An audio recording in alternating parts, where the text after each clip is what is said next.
শুরুতে আমরা অপরিচিত ছিলাম, তারপর আপনজন থেকে প্রিয়জন হলাম। ওই দিনটা অনেক সুন্দর ছিল, যেদিন তোমার সাথে আমার প্রথম দেখা হয়েছিল। তুমি জানো না, যেদিন তুমি আমায় প্রথম স্পর্শ করলে, ভূমিকম্প ছাড়াই আমার হৃদয় কেঁপে উঠেছিল। তবে আজ আবারও আমরা অপরিচিত। আজ তোমার মস্তিষ্কে বিরাজ করে তৃতীয় ব্যক্তি। তুমি ভুলে গেলে আমায়, ভুলে গেলে আমার ভালোবাসা, হারিয়ে ফেললে অতীতের সকল স্মৃতিশক্তি। আমার হাজারটা স্বপ্ন ছিল শুধুমাত্র তোমাকে ঘিরে। ইচ্ছে ছিল স্বপ্নগুলো পূরণ করব তোমার হাত ধরে। তবে সেই স্বপ্নগুলো আজ রাত জাগা ঘুমের মতোই মাটি।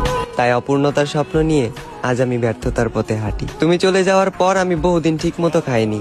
আয়নার সামনে দাঁড়ালে মাঝে মাঝে নিজেকেই চিনতে পাইনি। তুমি চলে যাওয়ার পর আমি শুধু তোমাকে হারাইনি, হারিয়ে ফেলেছি আমার মানসিক শান্তি। তাই আজ বুক ভরা একাকাশ পরিমাণ দুঃখ আর ক্লান্তি। তবে আমি জোরে সোরে বলতে পারবো, আমি তোমার কোনো ক্ষতি করিনি। যা করেছি শুধু নিজের ক্ষতি